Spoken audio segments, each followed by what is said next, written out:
Page 54, another year older. It's a question, another year older. It's actually the happy birthday song. All right. At the top of the page, they're introducing another type of note called an eighth note. They say two of them, but let's take it one at a time.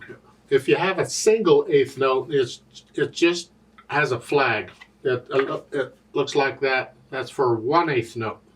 And then if you have more than 1/8 note, they usually beam them together there, and they're usually beamed according to the beat or the feel of the music, whatever they want you to feel it.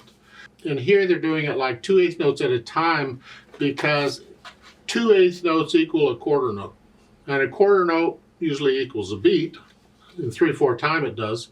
Therefore 2/8 notes is equal to 1 beat. And the counting, well, there's different ways of counting eighth notes. Different teachers teach different methods. I use the and method. It's the same one the book is using. I simply put an and in between the numbers, because the number is the beat. 1, 2. This piece is in 3/4 time. There's 3 beats in a measure. That's 1, 2, 3, 1, 2, 3. And we're counting quarter notes here. So each quarter note is a beat. 1, 2, 3. I put an and in between each number, and that represents the eighth notes. 1 and 2 and 3 and 1 and 2 and 3 and. So the eighth notes move along. Pretty good, huh? And again, you're only counting it at first to get the feel of it. And I don't count and all the time. I only count it when I need it.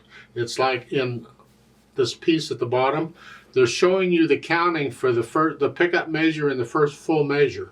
Well, I would count it for the pickup measure, but then in the first full measure, I would just go 1, 2, 3. I'm too lazy to go 1 and 2 and 3 and all the time. So I just stick the ands in when I need them. That's how I do it. You do it however. Now, let's look this piece over.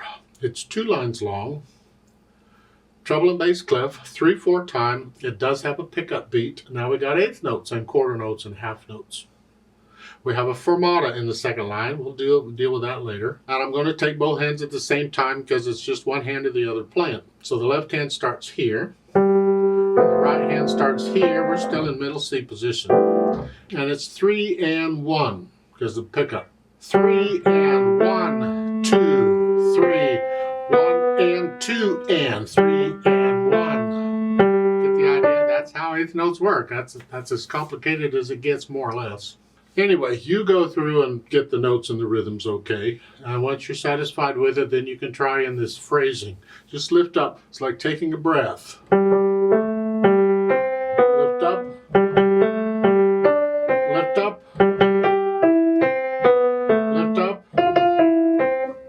Just lift up between the phrasing. And the fermata and the second line, second measure, again, they have an error in the music. I'll point that out in a minute. You just hold that note out however long feels right. When I play it with a metronome, I'll just hold it for 2 beats. I hold it for twice as long. I'll hold it for 2 beats instead of 1.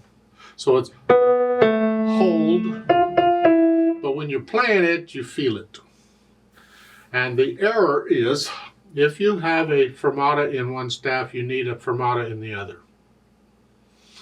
So they should have a fermata above that second rest, the quarter rest in the upper staff. There should be a fermata.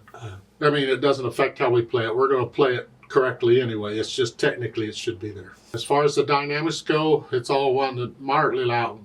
This is a happy piece. Whatever you think sort of loud is. Don't get carried away. It's sort of loud. And for the speed, moderato, in the middle. This is a popular, well-known melody. Not fast or slow, it's in the middle. There's words to this. They're not in this book, but there's words to it.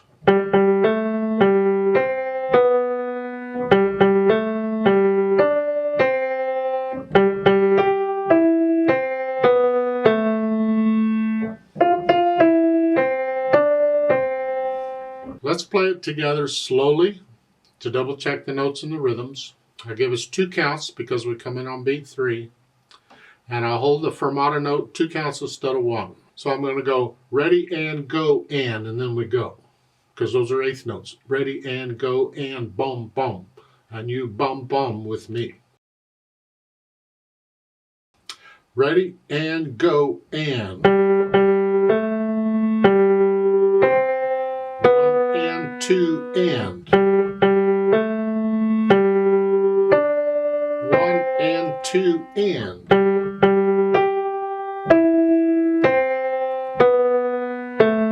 Hold.